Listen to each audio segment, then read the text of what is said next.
আসসালামু আলাইকুম সবাইকে। আমি ফারিয়া পারভেজ ইউটিউব চ্যানেলে আপনাদেরকে স্বাগতম। সবাই কেমন আছেন? আশা করি সবাই ভালো আছেন। আলহামদুলিল্লাহ আমিও ভালো আছি।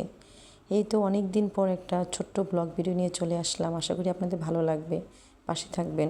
ছেলের জন্য শপিং করতে চলে গেলাম, অনেক খোঁজাখুঁজি ঘোরাঘুরির পর লাস্টে এই দোকানটা থেকে নিয়ে চলে আসলাম। নাম কালা যে পাঞ্জাবিটা দেখেছেন ওটা নেওয়া হয়নি, কারণ ওটা ওর সাইজে ছিল না, কিন্তু আমার খুব পছন্দ হয়েছিল। বাসায় এসে পিঠার আয়োজন করছি। বুদ্ধি থাকলে গড় জামায় যেতে হয় না, একটা প্রবাদ বাক্য আছে না, সেটা এখানে প্রতিফলিত হলো। কারণ কাটা নাই, কোনো পাটা নাই, কিচ্ছু নাই, এর মধ্যে পিঠা বানানো। সেটা হচ্ছে টুথপিক দিয়ে দেখুন পিঠা বানাচ্ছে কত সুন্দর করে। তারই কিছু ক্লিপ নিয়ে নিলাম আপনাদের সাথে শেয়ার করার জন্য। একটা পর্যন্ত এই পিঠার এটা করে আয়োজন করে তারপর শেষ করে ঘুমাতে যেতে হলো। পরের দিনই গায়ে হলুদ ছিল, টেবিলে সাজিয়ে সুন্দর করে রেখে আমরা তারপর ঘুমাতে যাতে যারা তত্ত্ব সাজাবেন আরেকজন, তারা তো ইজিলি হাতের কাছে সব কিছু পায়। এই তো এখানে গায়ে হলুদে যাচ্ছি, আমরা সবার লাস্টে যাচ্ছিলাম। আমি, আমার হাজব্যান্ড, আমার দেবর, আমার বাবু, আরেকজন হচ্ছে জ্যোতি। ওর জন্যই অপেক্ষা করা, ওর জন্যই দেরি করা। ও নার্সিংয়ে পড়ছিল, ওর এক্সাম ছিল ওই দিন 4টা সাড়ে 4টা পর্যন্ত এক্সাম ছিল। এক্সাম থেকে আসলো, তারপরে খুব দ্রুত শাড়ি টাড়ি পরে ও পুরো গাড়িতে সেজে টেজে তারপরে বিয়েতে অ্যাটেন্ড করে। এই ভেন্যুটা ছিল ঢাকা থেকে ও দূরে সিংগার পড়েছে, মানিকগঞ্জ ঢাকার মাঝামাঝি একটা স্থানে। যেহেতু আমাদের ঢাকাতেও প্রচুর আত্মীয়স্বজন ছিল, মানিকগঞ্জও অর্ধেক মানুষ প্রায় ছেলের বাড়ির সব মানিকগঞ্জের, তো সেক্ষেত্রে দুজনই মাঝামাঝি একটা স্থানে এই ভেন্যুটা পছন্দ করেছিল। খুব ভালো একটা জায়গা, বিশাল বড় আয়োজন। ওই পাশটাতে এত মানুষের গিঞ্জি দেখলেন, কারণ ওখানে হচ্ছে ফুচকা, চটপুটি, পাটিসাপটা পিঠা, চিতই পিঠা, আরও অনেক আয়োজন ছিল। আর আইসক্রিম তো অগণিত ছিল। একটু পরপরই সবাইকে কাপ আইসক্রিম দেওয়া হচ্ছিল, কারণ যেহেতু প্রচণ্ড গরম ছিল, গরমের মধ্যে অনুষ্ঠানটা ছিল। 1-1.5 মাস আগের করা মানে ভিডিওগুলো আমার এগুলো বিয়ের আপলোড করা হচ্ছিল না অনেক ঝামেলার কারণে। আজকে সুযোগ পেয়ে আপনার ভয়েস ওভারের কারণে থেমেছিল। এখানে দেখছেন এই যে তত্ত্ব সাজানো হচ্ছে, মেয়েরা সবাই মিলে যারা ছিলাম, মেয়েদেরকে একটা করে তত্ত্ব হাতে ধরিয়ে দিয়ে এই মেয়েদের সাথে একটা এন্ট্রি নেওয়া হবে। এই মাছটা রয়ে গিয়েছিল, এক চিপাই পড়েছিল, অনলাইন থেকে অর্ডার ছিল এগুলো, পরবর্তীতে আসার কারণে দেখা যাচ্ছে চিপাই পড়ে গিয়েছিল। আমি বলে এত সুন্দর একটা জিনিস কেন দেবেন না, দিয়ে দেন।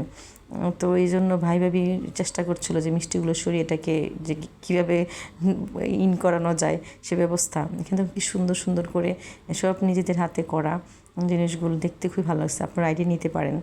আর এইখানে দেখুন কত সুন্দর, এত সুন্দর জিনিস। সবচেয়ে সুন্দর কি বলেন তো, অবভিয়াসলি আমাদের হাতের তৈরি পিঠাগুলো, কারণ পিঠাগুলো অন্যরকম একটা সৌন্দর্য নিয়ে আসছে। বিয়ে মানেই তো পিঠা, কি বলেন, গ্রাম অঞ্চল, শহর হয়তো এখন আর ওগুলো হয় না, গ্রাম অঞ্চলে তো থাকে।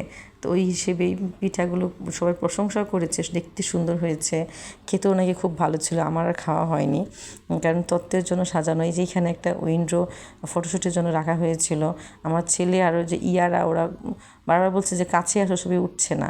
এই যে এই জায়গাটা, এটাই ভিতরে এসি করা, এখানে প্রায় 150 মানুষ খেতে পারবে একসাথে। এখানে মামা মাকে ওঠানোর চেষ্টা করছে। মামা কিন্তু বড় ভাই, আর উনি আমার দেখার পৃথিবীর শ্রেষ্ঠ বড় ভাই।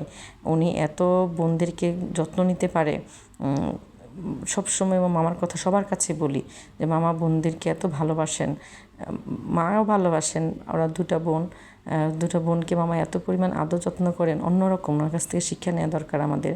যাই হোক, এখানে দেখুন খাবার দাবার আমার খুব ভালো লাগছে, সত্যি কথা যেটা কাচ্চি ছিল খুবই ভালো লাগছে। কিন্তু অনেকে হচ্ছে ঝরঝরা খেতে পছন্দ করে, আমি একটু সবসময় রাইস সফট খেতে পছন্দ করি, বাসায় রান্না করলেও বাহিরেও। কিন্তু অনেকে ঝরঝরা খায়, তাদের ক্ষেত্রে একটু ঝামেলা হয়ে গেছে। এখানে দেখুন কনসার্ট হচ্ছে, আমার প্রথম লাইভ কনসার্ট দেখা বলতে গেলে।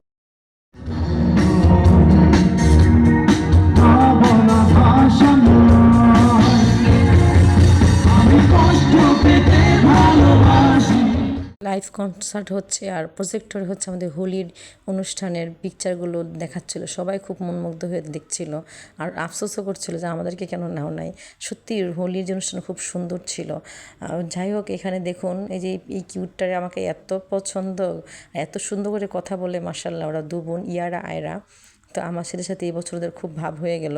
গতবার তো খুব মারামারি করেছিল 3 জন মিলে, এবার আর সেটা নাই। আলহামদুলিল্লাহ ভাব হওয়ার কারণে ওর মা আর আমি একটু নিশ্চিন্তে থাকতে পারি, তারা নিজেদের মধ্যে খেলাধুলা করে সময় পাস করে ফেলে।